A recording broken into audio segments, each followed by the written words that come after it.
I think we're ready to begin. Are there any public comments? I see that there's none. All right, the school improvement plan. So who's going to help us with that this morning? Good morning, Reverend Martinez, Mrs. Slade, and Ms. Lewis. Bridget Cheney and I are going to today talk about a few things. We're going to start off with the district improvement plan, and then we're going to kind of weave in at the same time the process around the school improvement plan. And the last thing Bridget's going to talk about is other priority schools and the process used to support priority schools. So what I'm going to do is turn on the projector behind you.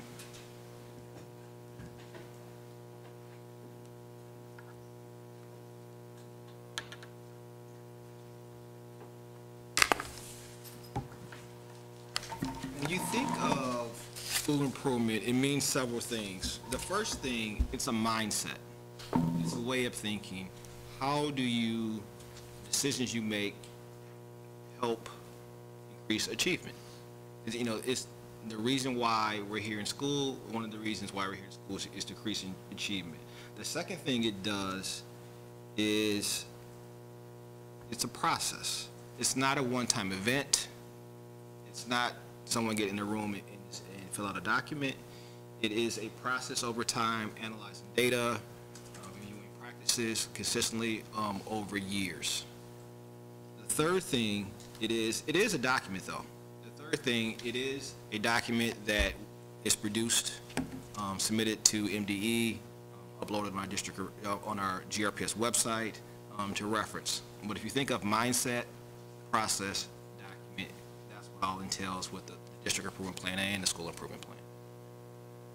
And so what we follow is the Michigan Continuous School Improvement process. It's a cycle. And the cycle talks about gathering data. And so first you have to know, collect all the data. The second thing, study and analyze it. The third thing is plan. What are you going to do with it? Then actually do it. Implement, monitor. And sometimes it's linear, but not all the time in this process. Sometimes it goes back and forth. That's why the arrows go each way. So that's kind of the process that the state of Michigan has developed, and we follow it here in GRPS as also. There's various, really 4 types of data that we look at when we think of district improvement plans, school improvement plans. First one is demographic data. The second one is student academics. Then you have your perception data, that's your surveys and things of that nature. And then your process data is like your behavior expectations, could be suspension data, could be a lot of other data sources, but they all intersect. And so the biggest thing we say is you can't look at one source of data to make a decision. You got to triangulate the data, look at multiple sources to figure out where do you go next. And so when we take a look at, we wrote really five goals and then some measurable objectives under in the district improvement plan. All the goals are broad goals in the sense that they're going to say all students, what do you want at the end of this process? So all students in GRPS will be proficient in English language arts. But when you unpack the measurable objective, just looking at it, we have a 10% increase in all students will demonstrate proficiency on the state content standards in ELA by June 30th, 2019, as measured by 2 years of state of Michigan assessment data. And so what that means is we have 2 years around M-STEP, and because we want these to be multi-year plans, multi-year goals, and we can revise this anytime we have this increase. One of the questions we got ahead of time is, and this is hard, this is kind of blurry, I apologize on the screen, is what does the data say? What are some of your areas of strength, your areas of weakness? And what I'm going to do now is bring up Roseanne Wall. She is our ELA curriculum supervisor to talk about the claims and kind of what do we do to support schools around this effort.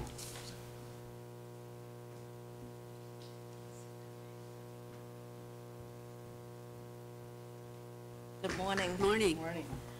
All right, so we're looking at claims, so we were looking at, some targeted areas that we could improve. And so the M-STEP is written, taking 4 claims into mind. So the first claim is students can read and analyze text and answer questions. And so kind of digging deeper into that claim and the different targets that are assessed on that certain claim, we kind of looked at where the students were needing more practice with. And so it was informational text. And within that informational text genre, it was actually looking at the following targets that were there. So the reasoning and evidence, right? Analysis of the text or analysis of multiple texts. Looking at the actual structures of the text and how the structures of the text kind of lend itself to understanding the big idea in that text. So these are things that we're kind of focusing on during classroom instruction as well. And so teachers have been given question stems, they have been given samples.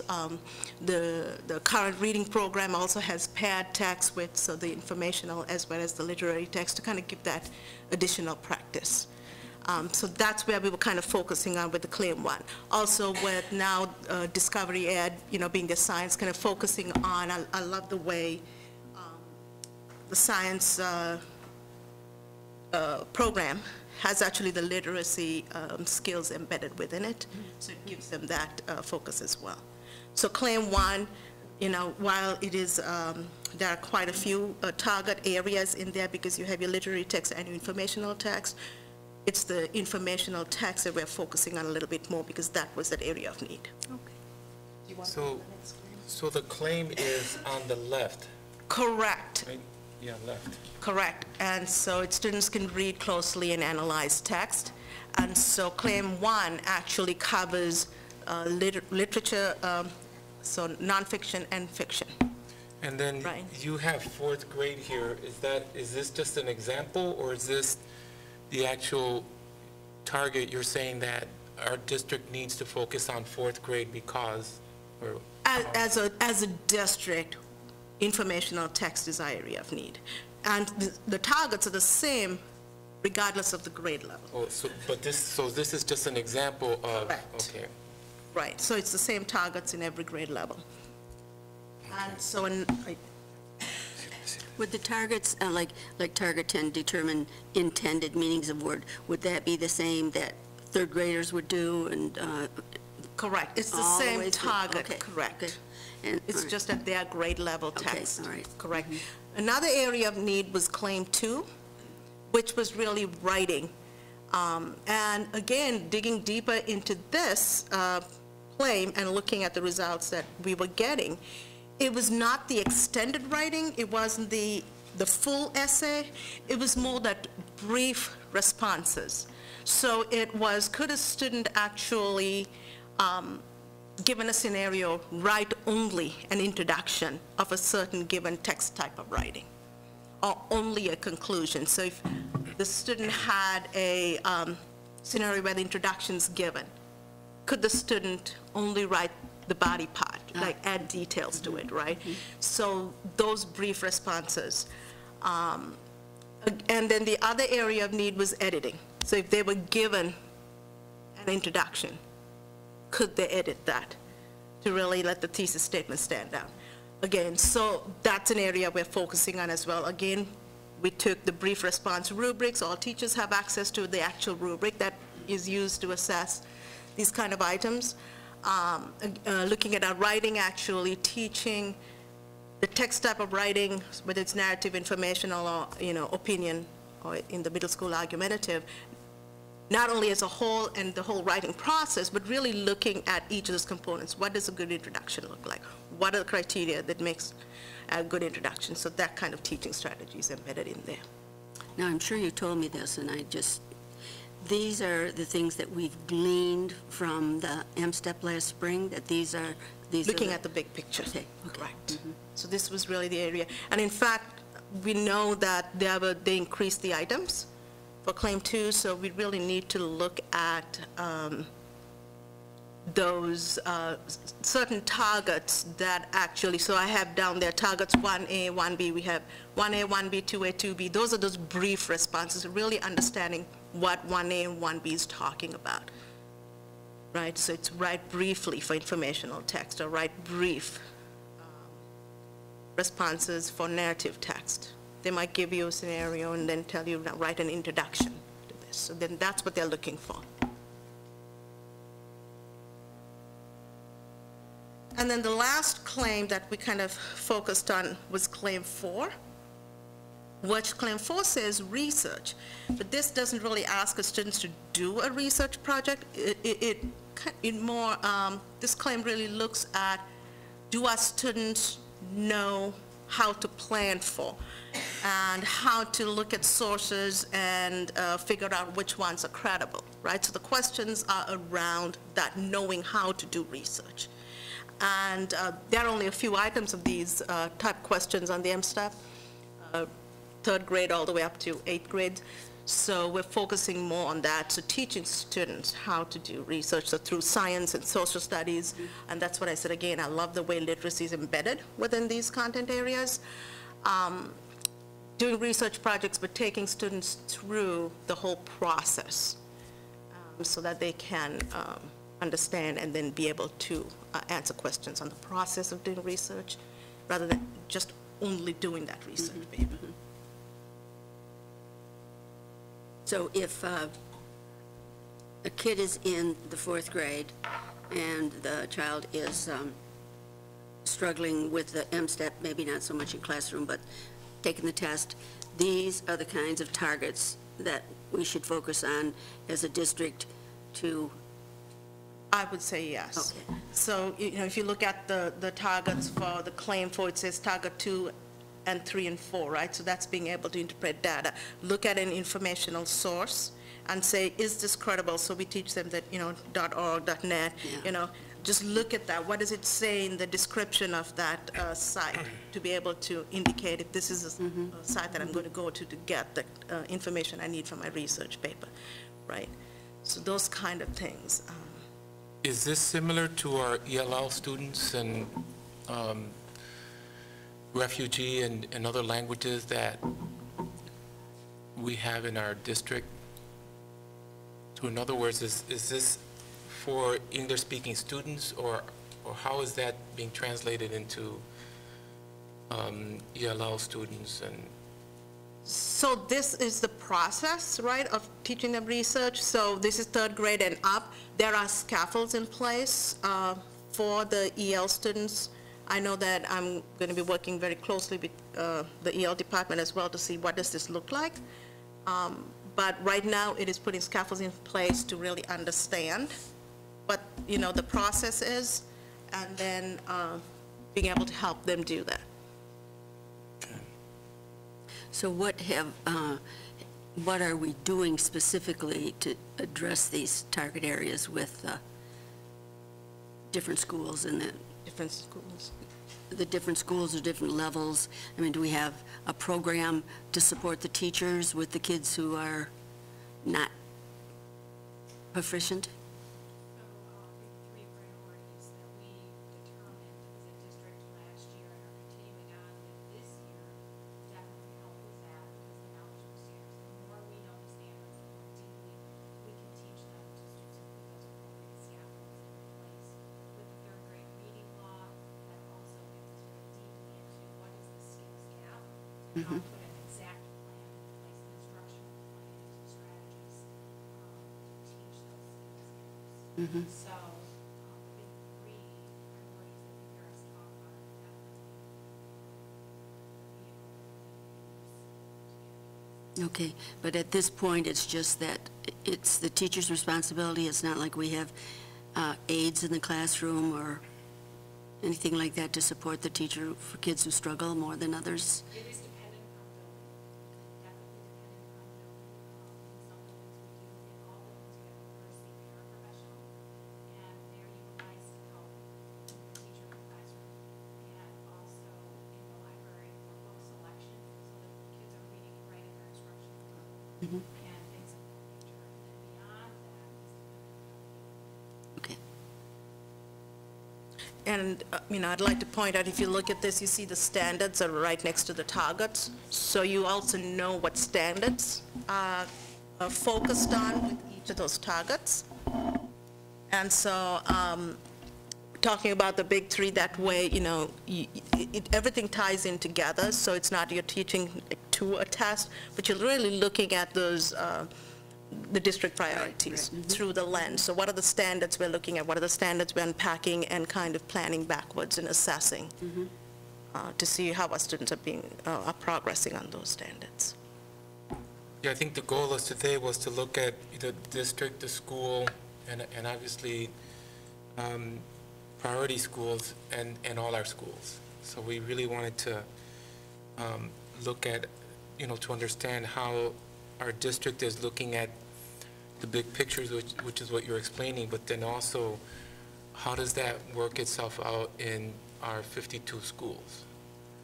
And some of that is budget-wise, and you're alluding to that, I think, in terms of what the principal is given as a budget to work with, and unfortunately, sometimes they have to make difficult decisions in terms of the people either they need or they think they need or they have to work with because of a budget. And then also, particularly our priority schools that are still on that list that we've been working throughout this, period of time, years in some cases. So are you guys getting to the school improvement plans, or? Yeah, so, Bridget, do you want to talk about the process used at the building to teachers to collaborate, to analyze data, to meet with their teams, and then meet with their principals, and also goes up to the ED? Sure.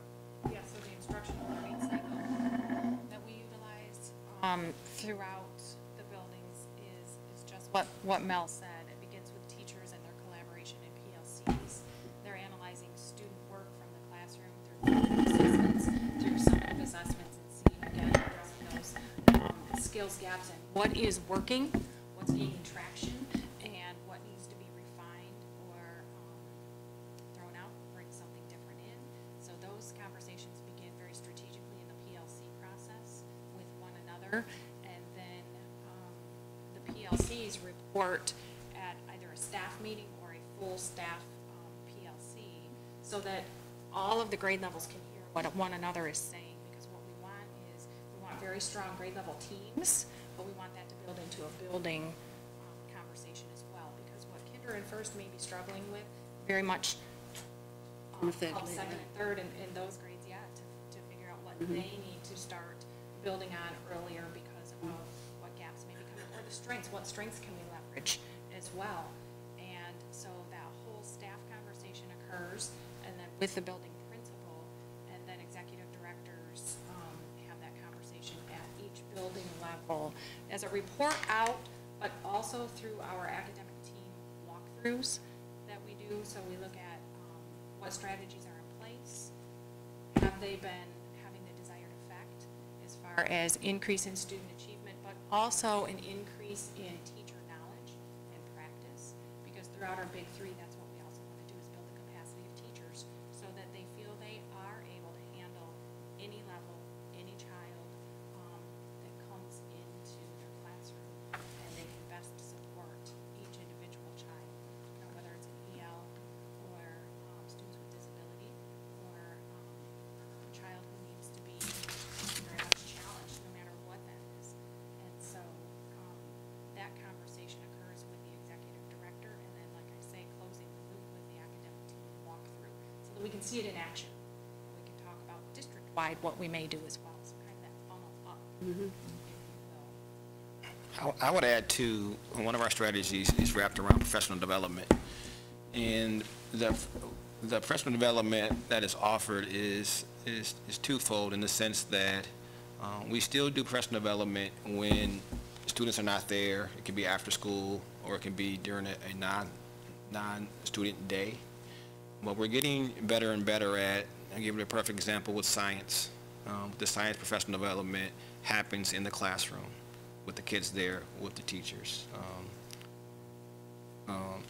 Like Mr. Slade was one of the people that goes into rooms and interacts with teachers and students and saying, let's learn together, let's do this together. And so that's a changing dynamic that's for the positive that's happening with our PD around the deficit areas as well. Because the science program is new, and so the teachers are guided in the classroom rather than take them out of the classroom, tell them a lot of things and expect them to go back. Correct. Correct. Isn't that your little boy that says that? I'm not gonna call him that, but That's what he was introduced to me. but we want to just focus on ELA a little bit today. Just going, just showing you moving forward with math. It was a 12% increase with students demonstrate proficiency on the state's content standards. With that, but in science, so I just talked about science just briefly. With science, we wrote the goal a little bit different, and there's a reason why. So the goal is written as 70% of all students will demonstrate a behavior participating in district concept/unit assessments on the state content standards in science, as measured by assessment data. And the reason why we did that is that the test is changing this spring. So this is a brand new test that's never been given. So there's no baseline score. And so This is just the science? Yep, just the science is changing. So that's why you see 10%, 12%, other one, you see those consistent percentages, but science reads very differently. And the reason why is because this test has not been given. We've never seen it. No one's given it in the state of Michigan, and so we need a baseline.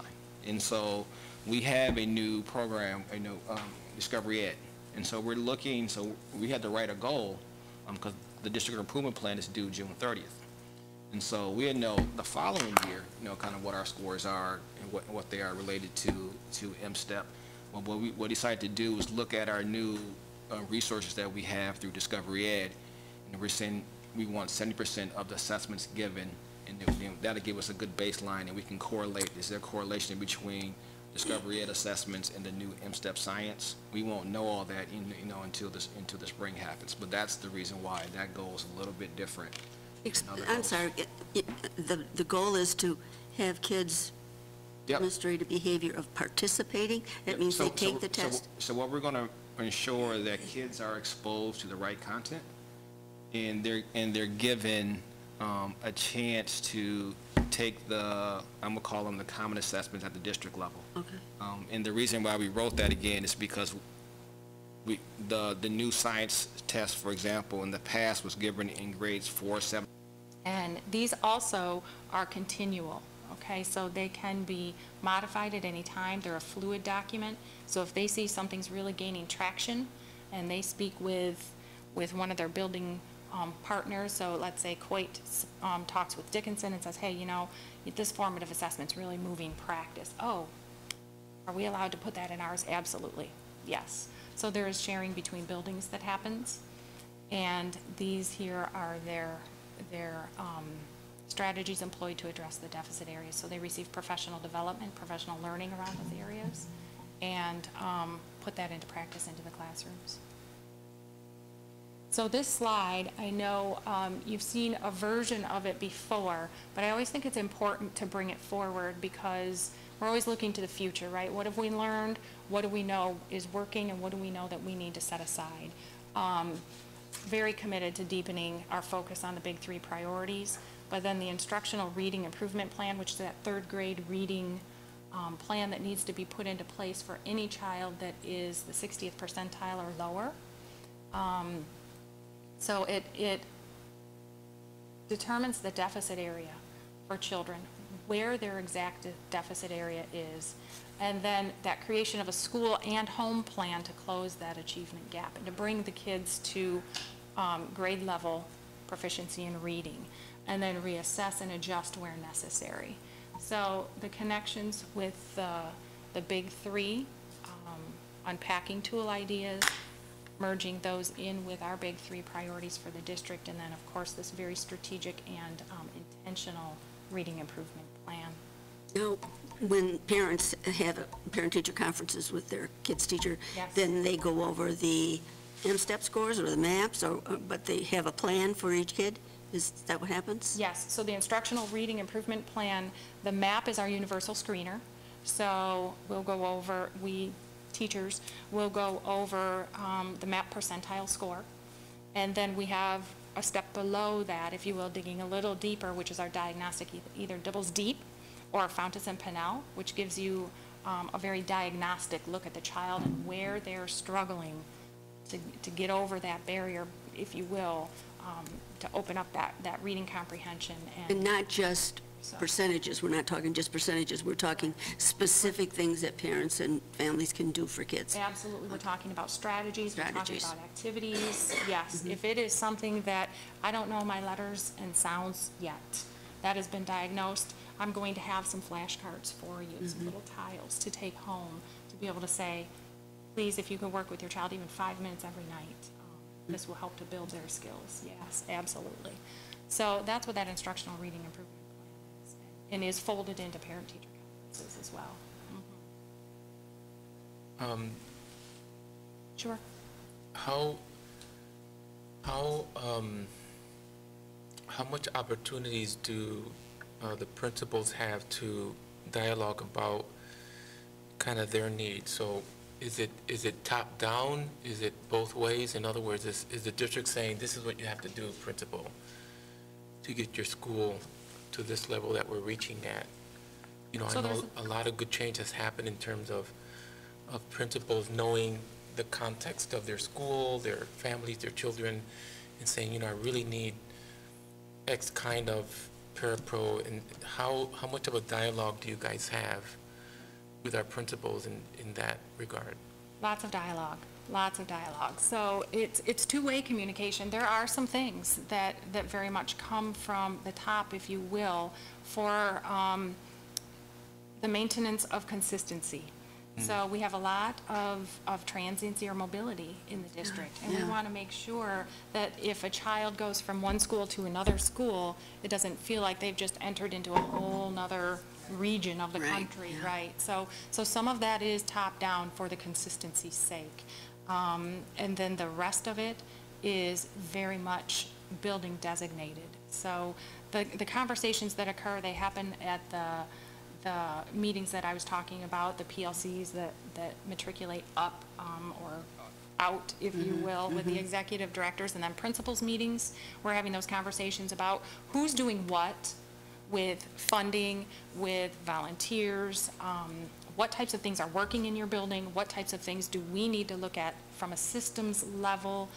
Superintendent Neal is very open in having those conversations. She had some principals in right before school began to talk about what are some of your needs, what are some things that we can do to help not only you, but system-wide across the district. And it was a very intentional dialogue around what are some things that we perhaps don't know because we have a different lens. So that conversation occurred as well. Some things were pushed out to buildings that they said, you know, we really need this. Some supervision at recess time, going to Mel's social emotional point. You know, our kids need to be supervised, but they also need to learn how to play with one another, right? And make sure that that is a time that they can release some of their energy, so when they come in, they can learn. So I would say it's a very open dialogue that goes back and forth. There's very much some things that are top down, for sure. The big three priorities, those are non-negotiables for us as far as you know, what we see as having the highest leverage for gaining student achievement, but also allowing us to align our resources so that we're not splintered and we're not trying to fill holes everywhere and not knowing what works and what doesn't work. So it's a very strategic move that was made, but allowing for that consistency, but then the choice within the building as well, as far as budgeting and staffing. And So at this point, those decisions have been made. So the principals and the teachers have made their decisions on how they're going to use their budget this year to address these issues. for this year, yes. This year, okay. Yes. So the budgeting process starts about January, February for us.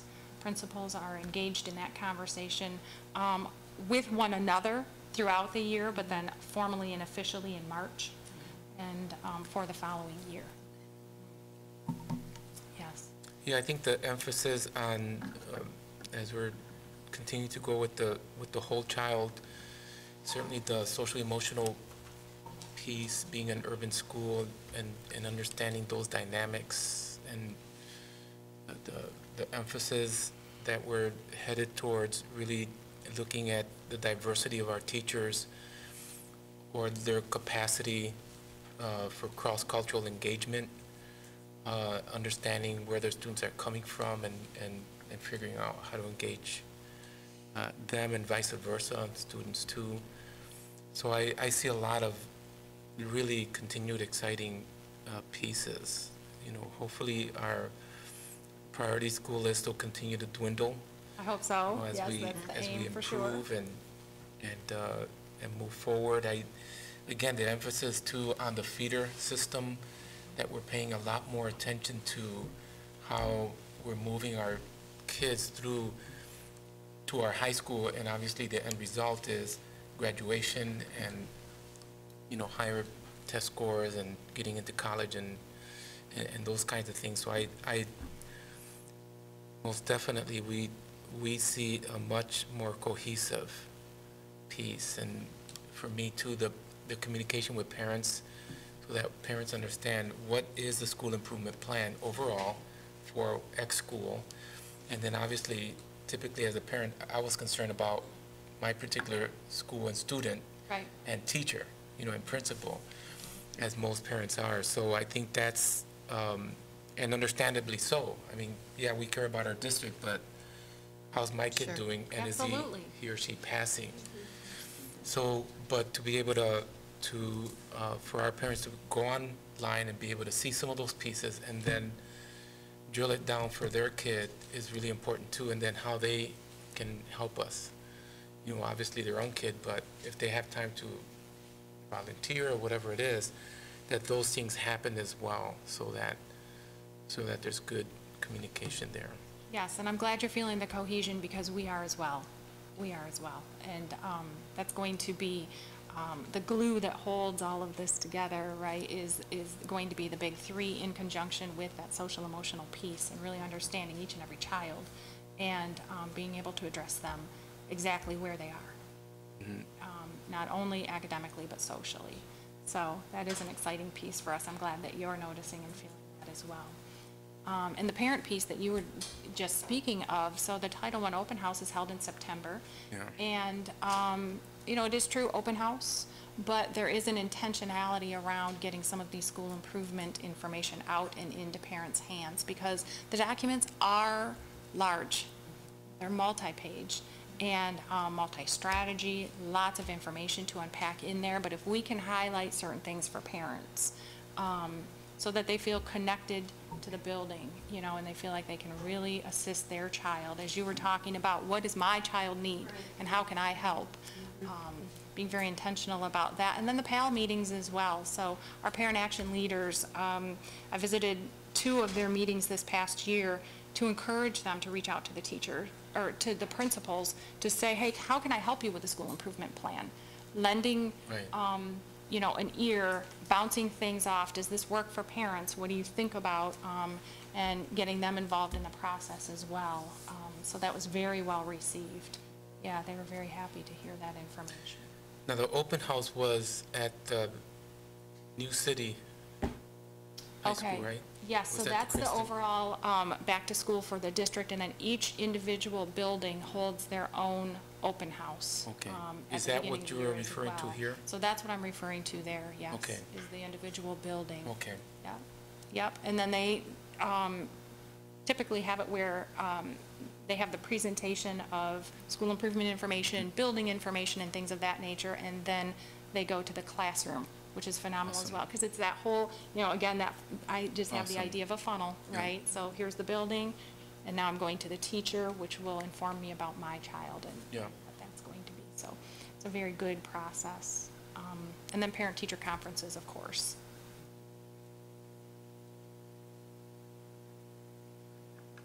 So one of the questions that you put forth was, how can we help? how can the board support?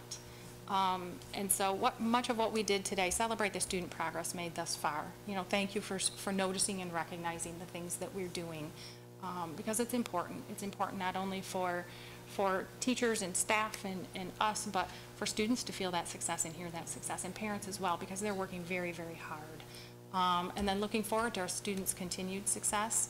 And then please, which I know you do, but I have to say it out loud, continue to champion our students and staff in the community. Because we know that perception and reality, right? And we want to make sure that everybody knows the good things that are happening, because there are some phenomenal things happening, and we're very proud. So thank you for what you do in that vein. So our scores as a district on the M-STEP overall improved. So I can tell you that is not in my slide, but I have it here. Just pull this over. It is, I don't know if you have it on yours, but I can tell it from here. Okay. Very good. Let me just find the line item, because this is a little bit of a small. It's on this paper. Oh, you have it on your page. Oh, good. That'll probably be easier to read. So, 11, now it's changing to 5, 8, and 11 in a new assessment. Oh, okay.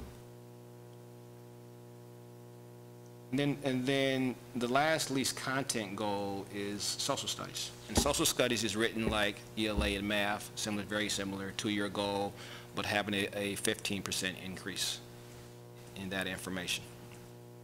The goal that we added this year, or we collapsed some other goals, was our need to support the whole child. We know if we exclusively focus on the content standards, there's a missing link to it. So this ties into our work around social and emotional learning, family engagement, and those efforts around that. So we wanted to make sure we had a goal and measurable objectives around those efforts as well. And so that's why that last goal and measurable objectives are there. And then Bridget already alluded to our work centers around the academic plan and we call them the big 3, knowledge of standards. That's really how to unpack the standards and what standards-based instruction looks like in the classroom. Backwards mapping, kind of starting with the end in mind and working backwards. What do they need to know at the end, and work backwards to develop a plan. And the last one would be assessment literacy, and this how to assess the emergent proficient students along the way. So you don't wait to the end. What does that really look like along the way? And so a lot of our work the last 2 years is grounded in this effort around these big 3. Yeah, I mean, I'm looking at so we're looking at a year and a half, because the target dates are 2019. So you're looking at a year and a half of. Yep. So remember. Yep. So I think I know where you're going. So remember, the plan is a continuous plan, and so we update the school improvement plan. The school improvement plan and district improvement plans every year. But right now we wrote these as 2-year goals, and we know based off data that we may get next spring, we can make adjustments as necessary. But we want to send a message to the system that this is what we're focusing on. These are our targets for the next 2 years, and then we will adjust accordingly. Once we get a more updated data along the way. Because I suspect that you have a lot of Swiss data already that should be informing, because that's been in practice for how many years? I mean, we're looking at 5 years. So one thing was new to our system. We've had Swiss data, we've had PBIS, but what's emerging is the umbrella around it is the social emotional learning. And remember, we had a Wallace Planning grant last year, but we did not receive the full grant, but our work continues. And so what we're trying to do is, I would say, go slow to go fast with a group of schools to say, how can we continue to learn more about educating the whole child in social and emotional learning. And so that's more than a year process. We wanted to have some measures. We thought it was important enough to include in the district improvement plan. That's why we have it in there. So even though we have switched data, we have some of this data, now it's really thinking about the research-based strategies to do something about it. I think we maybe jumped around. You kind of hit the math science goals that you guys are stating, right? The 70 for math Correct. and so forth.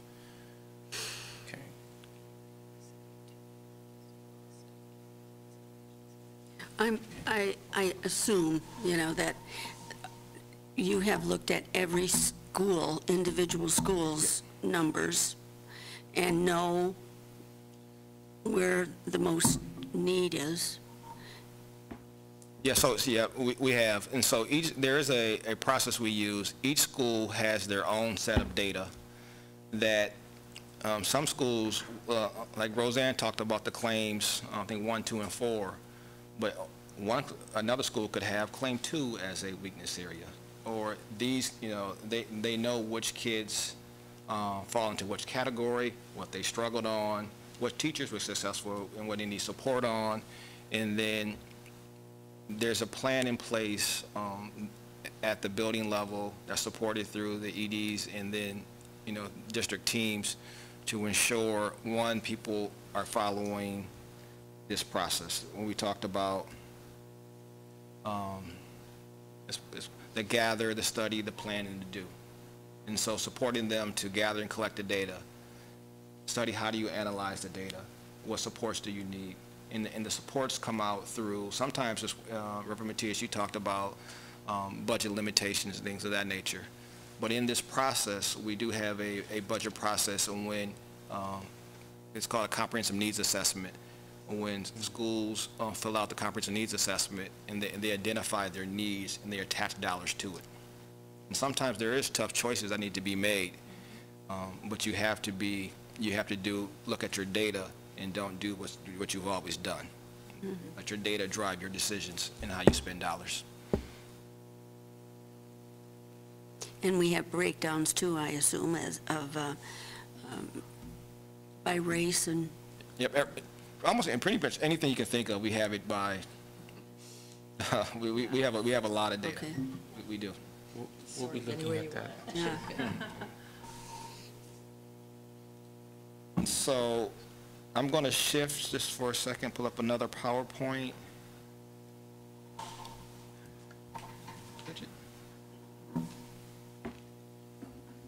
We are going to shift to the priority schools summary report for today. And please, by all means, stop me with any questions that you have.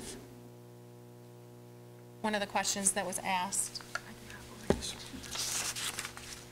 is, which schools are off the list now? And so we're extremely proud as a district to be able to put this list forward. Aberdeen Campus, Martin Luther King Jr. Leadership Academy, Mulek Park, Ottawa Hills, Union, all were released from a list just this past year. And then Brookside, Kent Hills, and Westwood were released the year prior. The priority schools and the year that they were designated or identified is a list that you see here. So Alger Middle still continues to be on the list. They were identified in 2012. You'll see some asterisks there for Burton Elementary, Burton Middle, and Westwood. The SRO identified them this past year. And this is a little strange, but the School Reform Office was not formerly part of MDE. They were two separate branches, if you will. Right. And so the SRO designated the three schools that you see highlighted there, Burton L, Burton Middle, and Westwood. We completed a plan, as we did for the others previously. The SRO has now been folded back into the MDE, so we are awaiting what that looks like, because there are no regional assistant grant dollars assigned or given to those schools yet. Hasn't been released from the state. Don't know if it will be. So we're kind of in limbo with those three schools, but we began with the same process we did for all other schools on the priority list, because we know that that's best practice in order to move them off the list. So you will see Coit and Ken O'Shea Park were both identified in 2014, and Dickinson Academy in 2013. Now, Westwood is the one that's receiving a lot of help through the Challenge Scholars, is that right? They are a Challenge Scholar School, yes, yes, and they do receive assistance for sure. Yes, they have a college and career coordinator and some other interventions that they have put into place. So that might be one that comes off, that Westwood Middle might be coming off once all these papers are approved Yes, by the state or whatever. Sure, Westwood Middle came off the MDE list, and the SRO identified them, so they're one of Oh, those okay. that are kind All of, right. Okay. we're waiting All to right. see, but Okay. you are right. Hopefully, when everything, Yeah, that's just Gets in and- strange with all the Yes. resources. yes, correct. So what you will see here is the priority building data. This is map data from the fall of 2016 to the spring of 2017, and their CGI, which is the Conditional Growth Index, in both reading and math, and whether students improved or not throughout the year. Now, this is an aggregate, so this takes into consideration all schools. It's a building-wide, so there may be perhaps grade levels that improved and grade levels that did not, but this is an overall indication of the map growth for the last year. Priority building data, this is MSTEP data for both English Language Arts and math for the 16-17 school year, so it's that spring test that we just had and then the previous year as well. And so excited to give you these results and comparisons, I guess, because you'll see an uptick in most areas, most buildings, and some significant gains in some buildings, and we're just extremely proud of that because it's the work that the teachers, the building administrators, and all the support systems that are in place moving these achievement scores up. So what you see on the left of each individual cell is the 2016 proficiency rate, and that right number is the 2017 proficiency rate. So Alger Middle, for instance, in English Language Arts, they were at 5% proficiency in 2016. 2017, they were at 7%. So Okay. that's how you would read Okay. those cells. Taking a look at Coit Creative Arts Academy, 29% in 2016 for ELA, 31 in 2017. Dickinson Academy, 6% jump from 2016 to 17 in ELA. So we're seeing some good increases, and the focus on the big three priority, we believe, will carry that forward as well. So Ken O'Shea Park Elementary, yes. That building is a bit of an anomaly in that it has one section per grade level. So their numbers, and this is by no means an excuse at all, but, data is always relative, and so I always feel like I need to put this out there, is it's contingent upon one cohort of kids each year. It could be 20 children, it could be 30 children, and so that's a piece of it, is there's a small sample size. And then the other piece of it is we've had some turnover of staff there very recently, and so rebuilding the cohort of teachers' knowledge there is of our utmost priority this year. Yeah, absolutely. Yes. So the unpacking tool is what priority schools use as their template. So their template looks a little bit different than the school improvement template. They still take into consideration all of the things that Mel spoke of.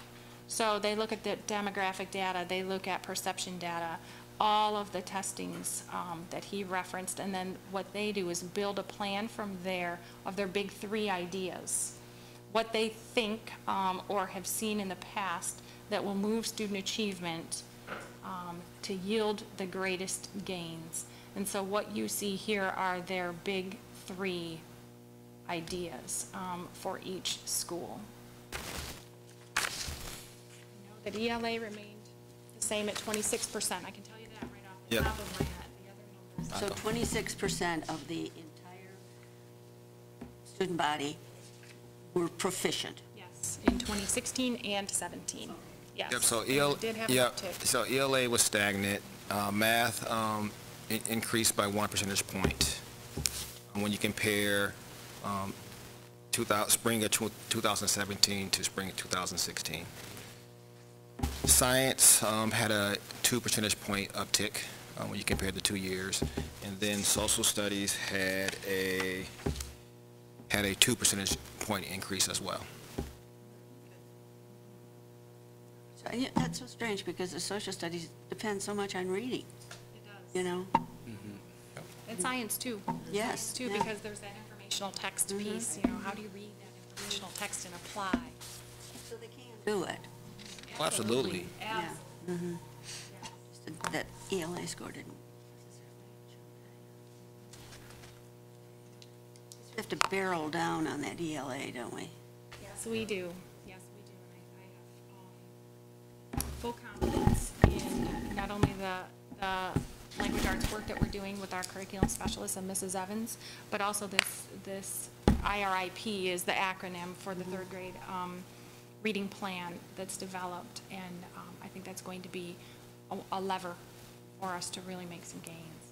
So what about our scores in comparison to the state, and how does that work out? Where are we? And so we are below the state average in the 4 content areas. And so, we know we have to, decrease the gap. I didn't bring it in front of me with the state averages comparing how they do from 2 consecutive years, but I know we're not falling down anymore. I was speaking with and she said that you have identified about 20 to 25% of the kids who, if they answered 2 or 3 more questions correctly, they would have been considered proficient. So definitely we have to go after those levels. That is true, yes. Okay. So a piece of that, when we talk about PLC work, you just hit it right there. So we don't want to ignore the rest of the children, of course, but if we have kids who are right there, those target things, questions or strands that we can hit to help them right up over that bubble, that's absolutely what we want to do. Yes, yep. And I think too, I know I've seen our teachers and principals communicate with their parents about test taking and encouraging their kids to be thorough, because it can make a difference. And I think if they're able to share that data with a parent, man, if they had just taken their time here, it would have made a difference. They're going to go back home and hopefully in a positive way, encourage their child to be a little bit more diligent about that. The other thing is, it's really encouraging to see, obviously we want less schools, but the priority list is shrinking. And that's really exciting. I was looking at the 2015-16 and I'm comparing, I'm like, wow. I mean, just the counting, we're sometimes hovering of some schools, but still, for an urban school, man, Yes, you all are working hard, thank you. and that's really exciting. Kudos. What concerns me, and this is nothing, I don't know that you can do anything about this, but, like those 20% of kids who missed 1 or 2 questions, that put them, not proficient. There's so many variables. I mean, what went on, speaking from experience, I know the 3rd graders had a big confrontation out at, on the playground before they came in for the test, and everybody was arguing and whose fault it was, and blah, blah, blah. Then they take a test. Well, how many kids missed 2 or 3 questions on ordinary days? And this is all over, but still, those are the kinds of things, how hot, some of those rooms were pretty warm when I was in there with the kids. So, those variables are. Yeah, the things we can control, we're definitely trying to do something about. We necessarily can't control the weather, but what we can control is educating the whole child. And that's an adult piece and a student piece, in the sense that, there's ways to help students and adults learn how to play on the playground. in a better way. A group we're looking at is like, they're called Playworks. There's things that we can do, as adults in the system, throughout the whole system to continue to wrap our arms around the kids, so it does come back into achievement, because a lot of times it is one question, 2 questions. It's not 15 questions. And then building that stamina. And so that's test-taking stamina. And so I know it's a long test, but you have to, start now to build it up so that, when the test comes in the spring, that, you can do this. You've done this many times. You won't get tired. Right? And to your point of recess things and things such as that happen, we're learning so much along the way as well, just to go to what Mel said about that social emotional. So as we're bringing them in, what do we do? Is it a breathing exercise, perhaps? Is it something that's going to refocus, right, and put that recess issue to bed, so that then their minds are on the test? And so we continue to get better in those areas as well, the more we learn. And it is through opportunities, such as the Wallace Planning Grant and things like that, that inform us. So we're getting better and better. We'll just continue refining for sure. Now, Mal, I know you guys, I saw in our meeting yesterday that you guys appointed Johnny for social emotional coordinator. What does that entail, or what? And so, How are you expanding? Yep. So what you're referring to, Matthias, is we have a position, a hearing officer position. In the hearing officer position, a few years ago, what it meant was waiting for someone to be recommended for long-term exposure. And so it has that component, but we said, how can we be proactive, looking at data, working in the schools as well, to work with families and students to figure out a way before it happens. If you see patterns in the school, see patterns, how do we infuse social and emotional learning into this role? And that's so we wrote the job description. And so, welcome to the team. Yes, welcome to the team. And that's some of the work him and working under Natasha Neal and her full team is going to be doing, connecting social and emotional learning to a lot of aspects. Excellent choice. Good. Sharp. We think so too. Sharp guy. Yeah, he's gonna move us forward in that. Good choice. I think that's it. Very much. Very informative. Thank you.